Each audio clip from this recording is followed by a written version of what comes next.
ভাইরে, বাংলাদেশের খেলা দেখবা আর কদম জোড়া কান্দে উঠবে না, এমনটা হতেই পারে না। সহজ খেলা কিভাবে কঠিন করে জিততে হয় সেটা বাংলাদেশ থেকে শেখা উচিত। এজন্যই বলি, যাদের হার্টে সমস্যা আছে তারা বাংলাদেশের খেলা দেখা থেকে দূরে থাকুন।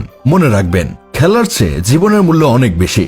বাংলাদেশ দল সেই 3 বলে 2 রান থেকে কখনো শিক্ষা নিবে না, বুকটা এখনো কাঁপতেছে। আর সবচেয়ে কষ্টের জায়গাটা এখানেই, বাংলাদেশ যেন কখনোই অতীত থেকে শিক্ষা নেয় না।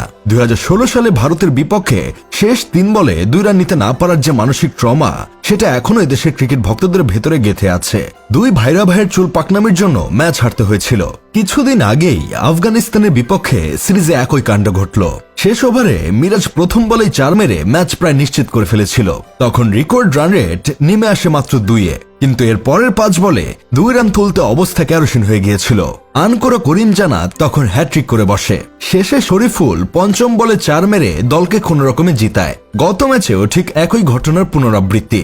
জাকের আলী প্রথম বলে 4 মেরে ম্যাচটা সহজ করে ফেলেছিল, কিন্তু পরের বলে যদি শান্তভাবে 1 রান নিত তাহলে জয় নিশ্চিত হয়ে যেত।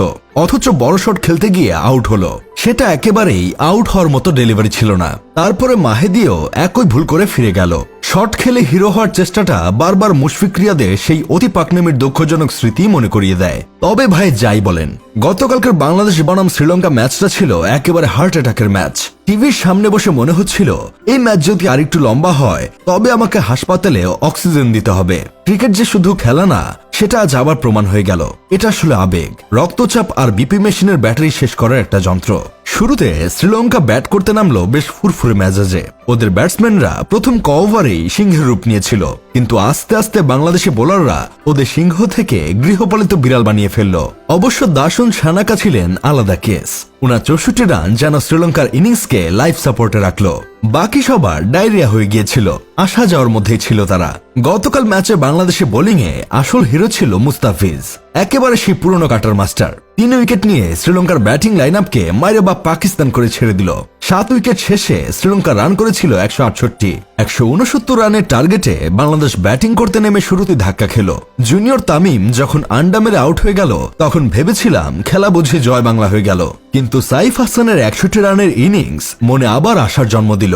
সেই সাথে প্রিয় ঢাবিয়ান ভাই তৌহিদ হৃদয়ের চোখ ধাঁধানো অর্ধশতক মন ছুঁয়ে গেল। হৃদয়ের ব্যাটিং দেখে আমার বন্ধু কেরামত চায়ের দোকানে চিৎকার করে বলছিল, আজকের পর কেউ যদি তৌহিদ হৃদয়কে নিয়ে ট্রল করে তাহলে শাহবাগে আন্দোলন হবে, আর চরম মূল্য দিতে হবে ইউনূস সরকারকে।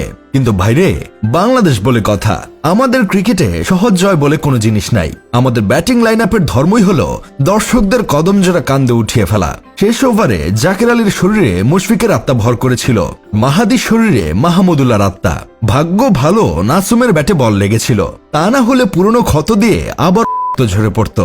যাই হোক, শেষমেশ আমি গোলাম হোসেন একটা কাজের কথা কই, আমরা 4 উইকেটে জিতেছি, কিন্তু বিশ্বাস করেন ভাই, বুকটা এখনো কাঁপছে। বাংলাদেশ আবার প্রমাণ করলো আমরা আরাম করে না, ড্রামা করে জিতে পছন্দ করি।